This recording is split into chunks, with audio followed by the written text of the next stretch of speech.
buenas tardes a todos. Muchas gracias por venir a esta presentación del documental Inmigrantes Empresarios, Valor sin Fronteras. Perdonad el pequeño retraso. En primer lugar, quería agradecer a Somos Libres, a Javier y a Juan Carlos de SFL Madrid por ayudarnos a organizar este evento. También agradecer a Atlas Network por auspiciar el proyecto en su conjunto y a la Fundación Friedrich Naumann. Este proyecto en el que se incardina el documental de Inmigrantes Empresarios es un proyecto en el que buscamos apoyar y dignificar la figura precisamente del inmigrante empresario, una persona doblemente valiente porque apostó por salir de su país a buscar nuevas oportunidades y cuando llegó a este país además decidió montar un nuevo negocio. Este proyecto consta de 2 partes, el documental que vamos a ver ahora, en el que contamos la historia de 8 protagonistas. Hoy tenemos con nosotros a Doris y a Duli, que nos acompañan, después estarán aquí en el coloquio para que le podáis hacer algunas preguntas. Y también de un informe sobre el emprendimiento de los inmigrantes en España, que lo podéis descargar en nuestra página web. Bueno, no me voy a enrollar más, os dejo con unas pequeñas palabras de Javier y de Juan Carlos, y muchas gracias. Bueno, como ya ha dicho Federico, muchas gracias a todos por venir y a todos los involucrados con el proyecto y con la organización del evento. Y os voy a hacer una pequeña, muy breve introducción de SFL. Somos una organización de estudiantes liberales y nosotros creemos que a través del activismo en las universidades y en todos los círculos de estudiantes podemos contribuir para, a través de la colaboración con otras asociaciones de otros medios de la sociedad, trabajar por un futuro más libre, un futuro mejor y donde todos nosotros podemos reunirnos, discutir nuestras ideas sin tener que preocuparnos de que nadie nos moleste. Bueno, muchas gracias a todos. Sí, bueno, muchas gracias, lo primero, por hacer estas cosas tan importantes. Yo vengo de Somos Libres. Somos Libres no es una asociación estudiantil, sino de jóvenes en general que defiende el liberalismo. Y como no podía ser de otra forma, cuando Federico nos dijo que iba a hacer este evento sobre este tema tan importante, no dudamos en que teníamos que asistir y participar de él. Básicamente porque los liberales, además, siempre defendemos a la persona, ¿no? Y creo que somos personas antes que de un país o de otro, que inmigrantes o nacionales. Y además creo que es fundamental también romper esa idea, esa brecha de creer que los inmigrantes vienen, ¿no?, pues a delinquir o a aprovecharse, sino que bueno, yo creo que es muy importante aprender de la riqueza, de las diferencias y al final yo creo que es fundamental eso para poder tener una sociedad sana. Así que muchísimas gracias por hacer el evento, muchísimas gracias por iniciativar de esta forma y bueno, espero que os guste el vídeo. Muchísimas gracias. Bueno, sin más dilación, os dejamos con el documental, espero que lo disfrutéis. Bueno, espero que os haya gustado el documental. Ahora pasamos al coloquio. Tengo con nosotros a Duli Romero, que ya la conocéis, a Doris Araujo, al director del documental Alberto Goitre y a Roxana Nicula, presidenta de la Fundación. Bueno, ahora voy a hacerles unas breves preguntas a cada uno de los invitados en la mesa y después ya pasamos directamente a un turno de preguntas para que seáis vosotros quienes les planteéis las cuestiones, que seguro que son más interesantes que las mías. Bueno, empiezo con Duli. Comentabas ahora que te llamaban, te habían dicho eres una loca, etcétera. Y en tu documental, bueno, ya tenemos publicado parte de las entrevistas individuales, las vamos subiendo, la de Doris ya está publicada, la podéis encontrar en nuestro canal de YouTube. Y en una parte dice que el de su madre le decías que yo voy a seguir soñando, mientras sea gratis, voy a seguir soñando. ¿Qué tal te ha llevado esos sueños? ¿Has notado que desde que empezaste a soñar hasta ahora has ido progresando? Hola, de verdad que muchísimas gracias por estar aquí. Bueno, yo siempre me considero una soñadora. Vengo de una aldea muy pequeña de Honduras y desde niña siempre soñaba en grande, soñaba con lo que estoy realizando ahora. Entonces, mi madre siempre me decía que ella que tenía que ser realista porque que no podía soñar tan grande, pero yo le decía que los sueños son gratis. Y yo creo que hay que soñar en grande y luchar por ese sueño que tienes, que yo creo que cuando lo sientes aquí en el alma se puede lograr a conseguir. ¿Y se hace en realidad? O sea, ¿qué valorarías que es lo más duro que has sufrido en este camino y lo más gratificante? Lo más duro es dejar tu familia y presentarte aquí con una maleta, como digo yo, llena de sueños, sola, sin conocer a nadie, y decir, verte un poco perdida, pero al final, como te digo, ves un poco la luz y poco a poco se van cumpliendo los sueños, y la verdad que ha sido gratificante. Y la verdad que agradecida, porque creo que la oportunidad de realizar mi sueño aquí en España ha sido lo más maravilloso que me ha pasado. Gracias. Paso con Alberto. ¿Qué tal la experiencia como director de dirigir un documental como este? Cuéntanos un poco. Pues fantástica, francamente. O sea, la oportunidad de tener un contacto con historias reales de gente que lucha y que, como dice Duli, pues sigue sus sueños, pues es fantástica. La verdad es que, en fin, agradezco a la Fundación la oportunidad de trabajar en este proyecto, porque realmente siempre es oxigenante, refrescante y estimulante contactar con personas que luchan, con personas que no se conforman con lo que les da la vida, sino que quieren algo mejor, ¿no? Y para mí esa es la gran lección de este reportaje, ¿no? Ayudar a que las personas que quieren algo mejor para ellas mismas, para sus familias, para su vida, para en general, pues efectivamente tienen derecho a esa lucha, tienen derecho a hacerlo, y esa es para mí la gran lección. Por tanto, nada más, ese es el estímulo, ese es el mensaje. Perfecto, gracias.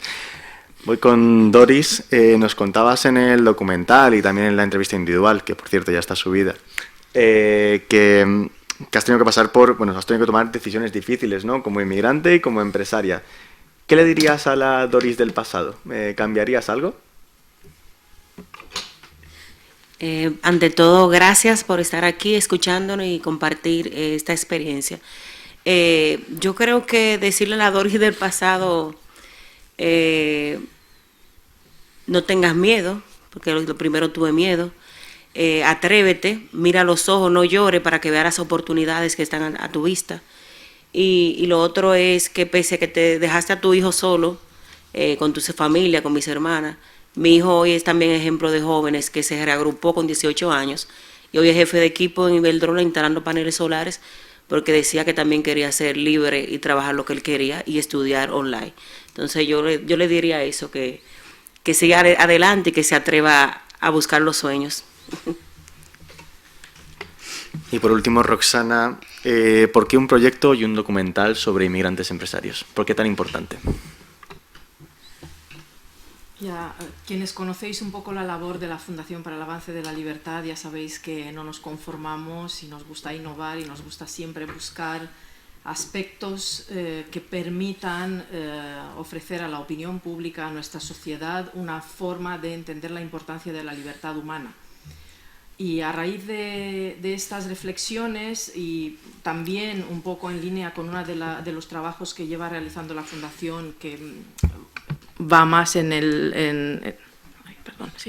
que va más un poco en torno a fomentar la cultura de la empresarialidad en positivo en nuestro país, pues hemos considerado que era importante dar esa batalla, porque estábamos un poco hartos, ¿no?, de ver que solo se hablaba de los inmigrantes y de la inmigración en clave negativa, y no podía ser, cuando la realidad objetiva es que aportan, son una fuerza impositivo, imparable para nuestra sociedad.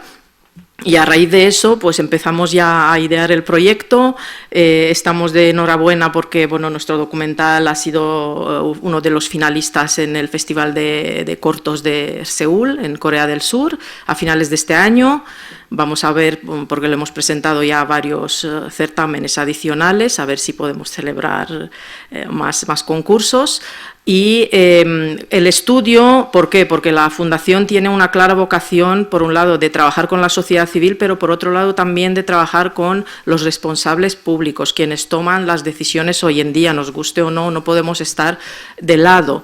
Y la idea es aportarles los datos, aportarles la evidencia y tratar de darles unas ideas y un itinerario de por dónde deberían ir las reformas de política pública para que todas estas personas, todos estos inmigrantes lo puedan tener, pues por lo menos en igualdad de condiciones que los ciudadanos españoles.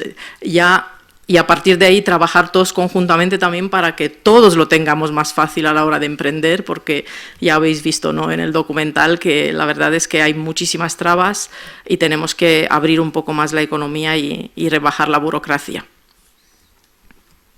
Bueno, ya si os parece, pasamos al turno de preguntas.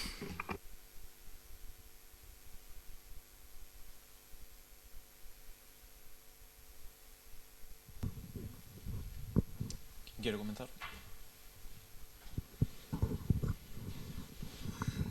Buenas tardes. En primer lugar, felicidades por tener negocios de éxito y estar aquí como ejemplo y haber participado en el documental. Y mi pregunta, o un par de preguntas para ustedes. Como inmigrantes, siempre vemos casos, además de éxito, también vemos los casos negativos, casos que salen en prensa, en medios de comunicación, donde nuestros compatriotas probablemente toman un camino, digamos, más fácil para hacer cosas que manchan nuestra reputación como inmigrantes. Entonces mi pregunta es, ¿qué les llevó a ustedes a tomar la decisión de irse por el camino difícil en contraposición de, pues, de estos ejemplos negativos? Y luego, si pudieran volver a ese momento inicial, cuando estaban empezando los negocios, y pudieran cambiar una sola cosa del entorno español para poder empezar el negocio, ¿qué sería esa cosa que cambiarían?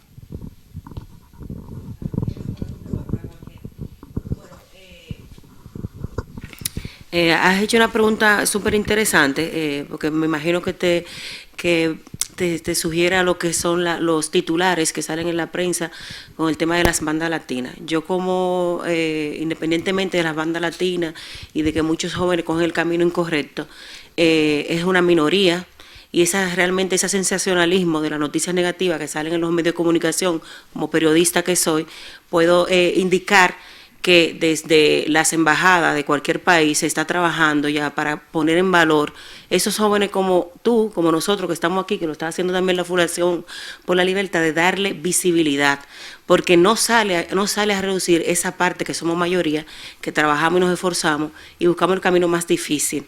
Eso es una de las cosas. Y que yo volvería a hacer en mis inicios, no desmayarme, por ejemplo, cuando yo era becaria en Televisión Española, porque la desesperación de tener que mandar dinero para mantener a mi hijo no sería el camino por el cual yo vine a estudiar aquí. Yo vine a hacer una maestría y tengo maestría. ¿Y cómo logré mi maestría? Porque tampoco perdí el enfoque. No perdí el enfoque porque aunque hacía uña, manicura, a domicilio, a Real Madrid, a domicilio bajo nieve, cuando me sacaron del trabajo fijo, yo me pagué después 2 maestrías, una en negocios internacionales, haciendo uñas. ¿Por qué? Porque aunque era el camino más difícil, era el que me iba a llevar a conseguir mis objetivos finales, capacitarme profesionalmente. Y lo de las bandas latinas, otra vez cayendo ahí un poco a los errores, son cosas que se forman inclusive de origen. Cogen fuerza cuando llegan aquí, pero muchas partes de esas cosas negativas vienen también por la formación desde el hogar y desde los valores.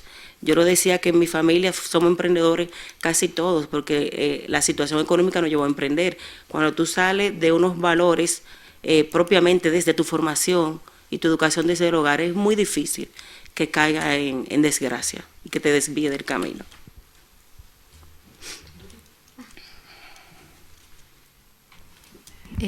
Bueno, con respecto a lo que decía mi compañera, es verdad que en mi caso, a mí me dolía muchísimo cuando escuchas el comentario de que los emigrantes, pues venimos, pues que como nos involucran a todos en ese mismo círculo.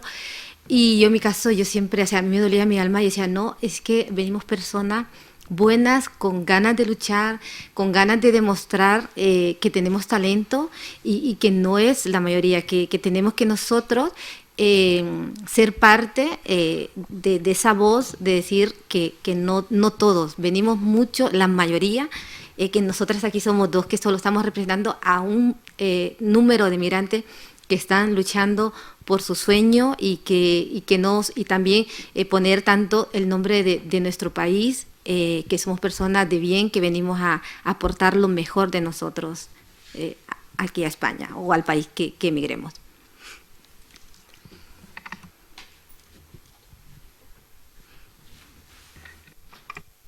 ¿Alguna más?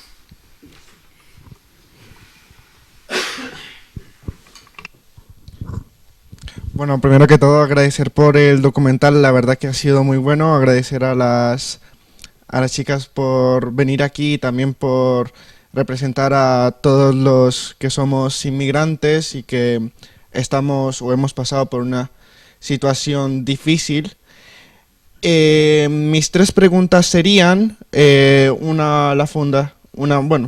todo a la fundación, y es porque, bueno, no he investigado mucho sobre la fundación porque la acabo de conocer, vi la publicidad y, bueno, quise venir al evento.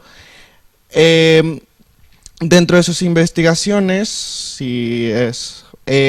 ¿cómo ven la situación de los actualmente solicitantes de asilo? Porque porque yo estoy más enterado, mi familia, porque somos solicitantes de asilo, unos tuvieron ciertos problemas y ahorita les han denegado el asilo porque no revisaron bien el caso, pero según las ONGs, esto es una cuestión sistemática, o sea que están sistemáticamente denegando los casos de asilo.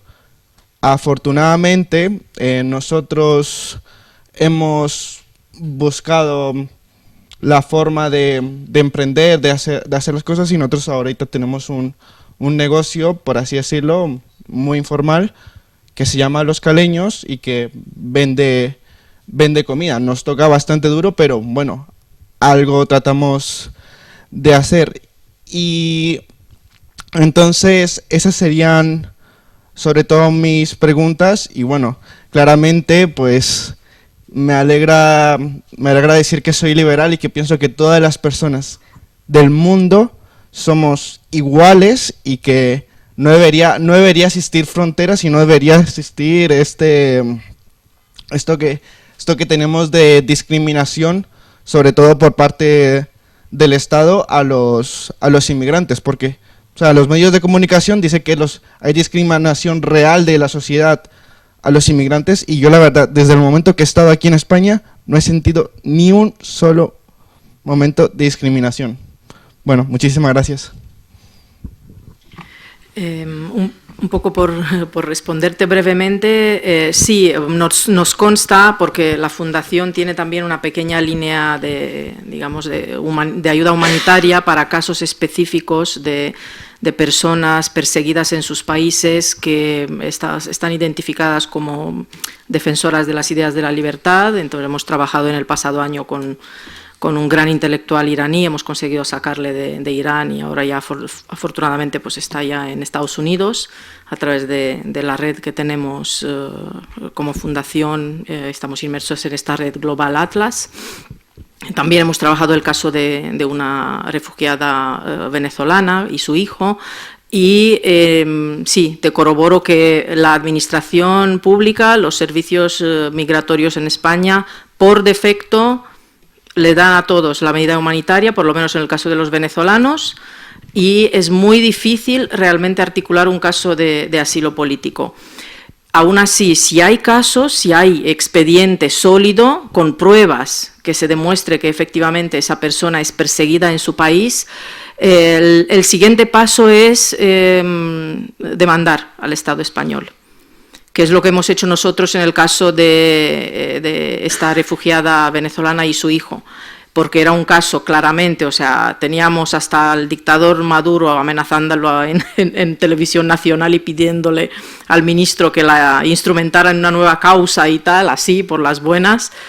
y evidentemente, y bueno, ya la habían torturado, había estado en la cárcel, o sea, era un expediente completamente sólido y sin embargo denegaron el asilo político, que es lo que tuvimos que hacer, pues demandar al Estado español, y después de 3 años y medio ya llegó la resolución y afortunadamente ahora pues tanto ella como su hijo pues ya tienen el estatus de refugiados políticos con el pasaporte español y ya pueden viajar, porque además hay otro problema con los asilados que son perseguidos, que no pueden ir a las embajadas de sus países para renovar el pasaporte, con lo cual se encuentran en el país de acogida, que es que no pueden irse ni siquiera a los servicios de extranjería para tener una tarjeta de residencia. Si tú tienes el pasaporte caducado, ¿cómo te vas a ir a la embajada del país que te persigue para que te den un nuevo pasaporte? Claro, te meten preso. Entonces, es una situación que la verdad es que nosotros siempre que tenemos la oportunidad, en la reunión que tenemos y de hecho ahora en el marco de este proyecto, tenemos reuniones con diferentes responsables públicos, y una de las cosas que les tratamos de transmitir es precisamente esta realidad que existe y que se da y que tenemos que ver cómo hacen para cambiarla, porque es intolerable en un país de la Unión Europea que ocurra esto. A partir de ahí, pues la verdad es que os felicito porque hayáis iniciado este emprendimiento, aunque es complicado e informal, pero bueno, por lo menos, mira, demostráis que efectivamente los inmigrantes tienen ese espíritu empresarial. A mí me gustaría añadir un comentario a lo que decías, y es el curioso hecho de que en España, efectivamente, me ha gustado mucho lo que has dicho sobre la generalización de la acogida positiva. Yo estoy de acuerdo en que España es un país en el que efectivamente es unánime normalmente la acogida positiva a la inmigración, pero curiosamente se produce también en este país una especie de discriminación interna nacionalista por regiones. Es decir, o sea, los españoles nos discriminamos entre nosotros. No discriminamos o no negamos tanto todos los derechos de trabajo y de en fin, o sea, de vida, etcétera, a las personas que vienen de fuera, sino a nosotros mismos según las regiones. Es decir, hay veces que en España, pues efectivamente, un español que viva en una región o en otra, pues lo estamos viendo, está en las noticias también, pues puede tener unas dificultades determinadas de adaptación lingüística o de asimilación lingüística o de integración, que no están conformes, digamos, con la propia legislación española, ¿no? Yo no sé si eso es algo que vosotros mismos os habéis encontrado en diferentes regiones de España, es decir, o sea, no es lo mismo a lo mejor inmigrar a Madrid que inmigrar a Cádiz o a Andalucía o a Galicia o al País Vasco o a Cataluña o a Baleares o a Canarias. Es decir, España es una suma de territorios y mi opinión es que efectivamente aunque la actitud generalizada en todos los territorios españoles es de bienvenida a la inmigración, afortunadamente, sin embargo, es un país que tiene una dinámica interna de cierta restricción a los movimientos o a la libertad en general o a la igualdad simplemente de comportamientos económicos y sociales entre las diferentes autonomías, ¿no? Yo sé que este es un coloquio en el que se supone que sois vosotros los que debéis preguntar y plantear cosas, pero bueno, yo en este caso no me resisto también, al hilo de lo que decías, a plantear si es un caso que vosotros mismos os podéis haber encontrado algo en el sentido de manejar esta realidad de diferentes autonomías españolas en vuestra vida diaria.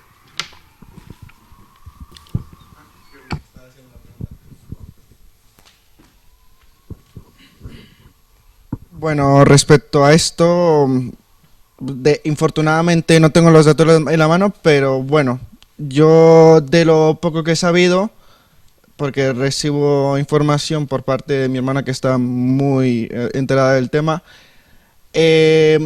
cuando un inmigrante quiere realizar algún trámite a otra comunidad autónoma, tiene más trabas. En cuanto a la parte social, sí es verdad que me han comentado que si tú te vas a las zonas más alejadas de la ciudad, puedes llegar a recibir discriminación. Pero ¿qué opino yo sobre esto? Que al final puede ser más una cuestión mediática y una opinión general que una cuestión real. Así que yo tengo mis dudas, pero según lo que me comentan, puede haberlo en las zonas más alejadas de las ciudades, de los centros más cosmopolita y eso. Igual claro, o sea, no tengo los datos y no lo creo tampoco, porque he conocido muchísima gente española de pueblo y literal me tratan igual que a cualquiera. Gracias. De hecho, si me permite, lo que sí hemos descubierto haciendo este estudio es que, de hecho es una de las reformas que estamos proponiendo a nivel de administración, y es el hecho de que los inmigrantes tienen que atenerse a determinados cupos y a determinadas limitaciones de desplazamiento laboral. Es decir, el ministerio saca, hay tantos puestos de trabajo en tal sitio y no puedes, o sea, si pasas por encima de esto ya no tienes posibilidad de aplicar para plaza en Andalucía o en Cataluña o en Madrid o donde sea. Y es absurdo. Entonces, una de las cosas que nosotros decimos es no, que en el siglo XXI, en la economía de la globalización, hablar todavía de restricciones territoriales durante varios años de la gente que viene a trabajar y a emprender es completamente absurdo. Ya el tema de los cupos directamente es que es una economía soviética. Entonces, eso es una de las cosas que estamos intentando cambiar. Eso es una de las 8 reformas que le estamos planteando a los responsables públicos y ojalá que se consiga.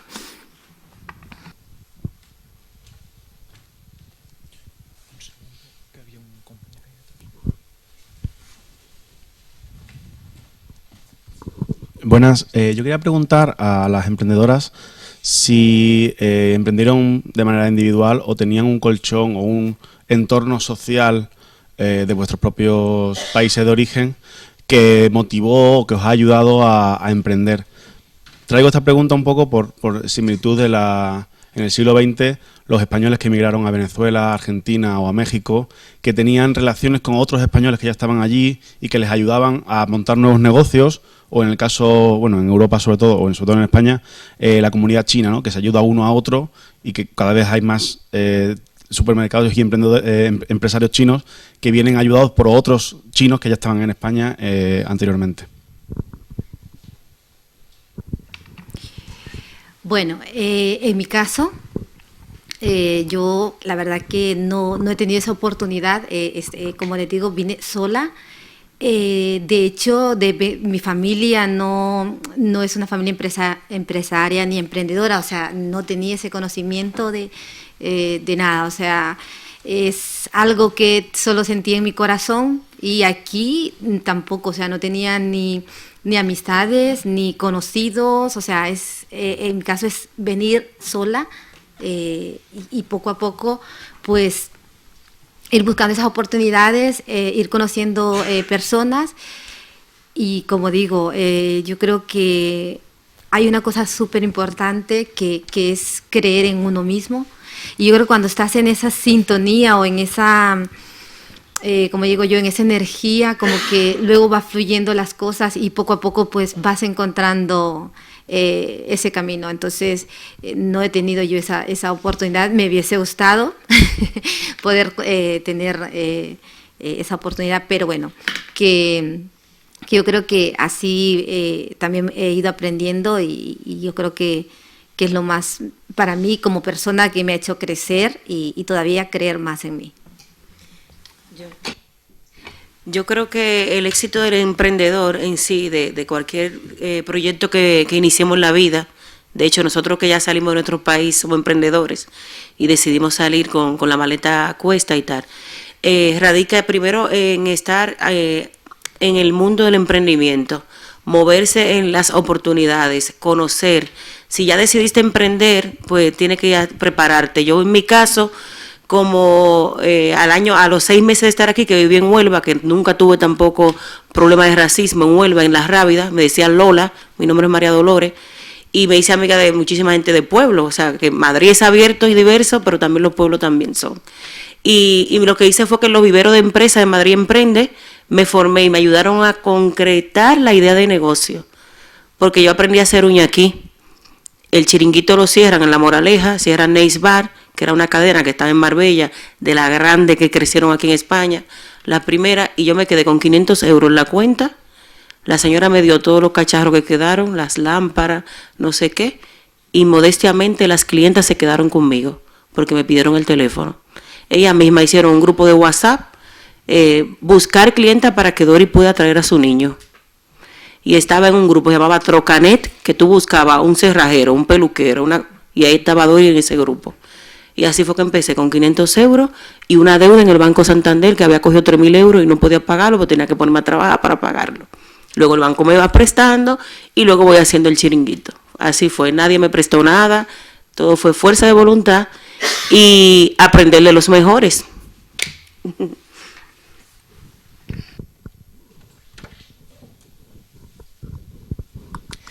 Hola, primero gracias porque me siento como muy reflejada en ustedes también porque vine sola aquí.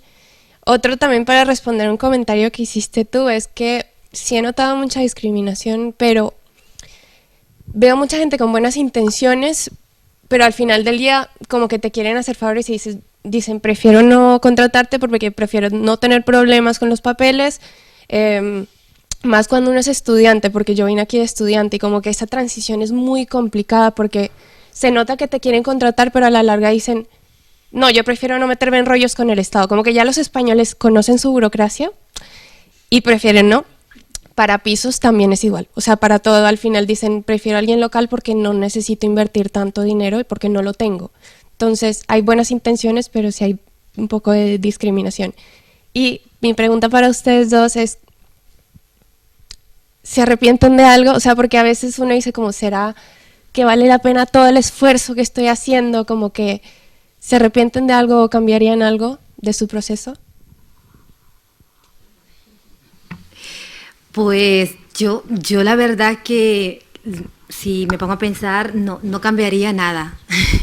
No cambiaría nada, porque yo creo que cuando más difícil se nos pone las cosas, yo creo que agarras más fuerza, más coraje. Y yo siempre decía, si es que ya dejé todo, llegué allá, ya dejé, o sea, mi familia, mi vida, o sea, como dices tú, ¿qué más puedo hacer que sacar fuerza de donde sea? Entonces yo no me arrepiento, de verdad de todo el proceso que he vivido, porque yo llevo 15 años aquí en España y hace 4 años que yo decidí emprender, en decir es que tengo que hacerlo. Entonces pienso que no hay que, porque muchas veces queremos todo rápido, es como que ya, pero es un proceso que nos ayuda como a prepararnos, a aprender y sobre todo a hacernos más fuertes. Yo cuando estaba sentada le dije a Dolly, 4 años tú tienes, y dije, yo te felicito y sigue ahí porque tú estás emprendiendo en algo que te gusta, que tú estás enfocado para eso y es tu carrera. Lo digo porque cuando me pasó lo que tú dices, no es una discriminación, pero es un temor. Yo vine como estudiante y yo fui a internarme en una casa de familia y llevo mi currículo aquel que trabajaba en el Ministerio de Cultura, no sé qué, y la señora de Iberia, que recuerdo que era una funcionaria de Iberia, me dijo, no, yo no te puedo contratar. Me dijo así claramente, coge tus cosas y vete, porque tú no vas a poder con un chalet, con 3 niños, 2 perros y cuánta lavadora. Y yo, qué error, tenía que poner que yo no sabía, que yo no era ni siquiera licenciada ni nada. Y me fui sumamente frustrada. ¿Y a qué digo esto? Porque muchas veces uno quiere salir del país, ganar algo más de dinero, pero también tiene que saber que usted eligió ser inmigrante. Yo vine como una beca de estudiante, por la Embajada de España inclusive, y yo decidí desmontarme de la beca, de terminar eso, porque tenía que mantener a mi hijo. madre soltera, y la realidad choqué con una realidad que no podía darle espalda. Entonces esa realidad, como inmigrante, tú tienes que comértela, te lo comes o lo dejas. Y una familia que te decía, tengo un trabajo en una cafetería y era un puticlo. Y tú tienes que abrir los ojos, o hago uñas, corto pieles y sigo adelante. ¿Cuáles fueron las frustraciones? Pues, ¿qué yo no haría? Hacer de gratis mi trabajo profesional, porque no quería quedarme obsoleta, que cortando pieles no pensaba. Haciendo manicura decía, yo no pienso, nada más voy mecánicamente a hacer pedicura, manicura, y no puedo comentar ni escribir. Y entonces, ¿qué hacía? A todas las ONG que habían aquí en España, dominicana, colaboraba en mi Facebook, mis redes sociales. Yo soy Doris Prensa, porque la gente me puso, prensa, venga, esta nota de prensa, gratis. Me arrepiento de eso porque tampoco puse en valor con lo que yo también me preparé por buscar el día a día para sobrevivir. Claro, ahora estoy enfocada en un negocio que tengo que rentabilizar, y aunque paralelamente hago lo que yo profesionalmente sé hacer, pues no me desenfoco de mi negocio, que es mi crecimiento, y por lo cual yo creo que puede generarme otros recursos y otro nivel, porque ya tengo una empresa. Entonces yo lo que creo es que muchas veces vamos a encontrar las piedras en el camino, pero tenemos que tener la valentía de que eso nos va a hacer más fuerte y nos va a dar las fuerzas para seguir adelante. ¿Tenemos tiempo para una más? Hola, me gusta mucho el documental. Esto es una pregunta sobre todo para los responsables de la fundación, porque parte de la labor que realizáis en Fundalip es la de aconsejar a las administraciones públicas a la hora de tomar nuevas políticas. Antes hemos hablado de la cuestión de territorio y de los problemas que pueden afrontar estos migrantes en los distintos territorios, y como ustedes bien saben, aquí en España existe lo que se conoce como España vaciada. Entonces mi pregunta es, ¿estos migrantes podrían de alguna manera ayudar en la revitalización de estas zonas? ¿Y qué propondrían, qué medidas habría que tomar para que esto fuera posible? Muchas gracias.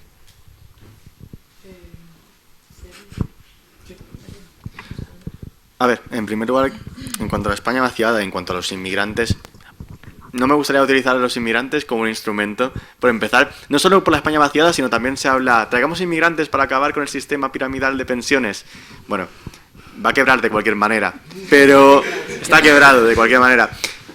No me gustaría verlo como un instrumento, pero bueno, ¿pueden llegar a revitalizar esos territorios? Pues en parte, pues puede ser que sí, pero también si se dan los incentivos adecuados, ¿no? Es lógico pensar que una persona que viene de fuera y ya tiene que mudarse a España, pues ya que está, a lo mejor le va bien irse a un pueblo si tiene los incentivos de cualquier tipo, fiscales, económicos, laborales, etcétera, que a lo mejor una persona en España que ya ha pasado 30 años, 40 años de su vida, no se va a mover a un pueblo, ¿no? Por ese lado puede ser interesante, pero uno, no lo veamos como un instrumento, y dos, hay que crear las condiciones. Y si alguien quiere hacer alguna pregunta más, y si no, cerramos. Vale, yo, bueno, para terminar quería hacerle una pregunta a las emprendedoras. ¿Qué significó para vosotras que pensaran en vuestros emprendimientos para el documental? ¿Cómo recibisteis la noticia de tener esta quizás plataforma para contar vuestra experiencia? Vale. Bueno, cuando me llamaron fue a través de Guillermo. Guillermo y yo nos conocimos porque yo soy la presidenta de la Asociación de Empresarios Emprendedores Dominicanos y Estudiantes. Y me recomendó, me fue fenomenal porque me gustó la idea de ser ejemplo para otros, que ya de hecho hemos venido haciéndolo, buscar esa oportunidad, ver los talentos, en qué somos buenos y cómo podemos también ayudar a otros. O sea, para mí fue sumamente importante. Gente, ¿no te da vergüenza salir? Pero yo fenomenal, porque ante tanta noticia, como decía el compañero, negativa, puede ser una brecha para darle visibilidad a los talentos, a las personas que nos esforzamos día a día para ser libres, porque decidimos hacer cosas buenas, positivas, pero que también sirva de ejemplo para otras personas. A mí me supo súper bien. Bueno, para mí también fue maravilloso participar en este documental. También, pues, de esta forma poder inspirar a muchísimos inmigrantes que también están aquí. Nosotros solo somos una pequeña, porque sé que hay miles de inmigrantes que están emprendiendo y muchísimos también con muchos sueños que podamos nosotras, los inmigrantes que formamos parte del documental, poder inspirar y decir que se puede, que también tengan esa visión y que se puede lograr los sueños. Y la verdad que ha sido maravilloso que nos tomaran en cuenta para ser parte de esa visibilidad de miles de inmigrantes que estamos aquí. En primer lugar, muchas gracias a vosotras y muchas gracias a todos los asistentes. Espero que os hayáis disfrutado del documental, de este coloquio. Os voy a pedir, para terminar, que por favor compartáis estas historias, que al final es lo interesante, compartirlas para que lleguen más allá. Nosotros hemos hecho el trabajo de producir el documental, tenéis las historias individuales de cada uno de nuestros protagonistas. Por favor, compartidlo y disfrutadlo. Quería agradecer una vez más también a Students for Liberty y a Somos Libres por ayudarnos a organizar este evento. Y nada, pues ahora los que queráis vamos a otro evento organizado por las mismas organizaciones, un Drinks and Tapas para la Libertad, así que si os apetece acompañarnos, tenéis a Eduardo ahí, va a hacer de guía hasta el bar que está aquí a 4 minutos, así que encantado de que nos acompañéis. Y por último, pues queríamos tener un detallito con Doris y con Duli. Muchas gracias.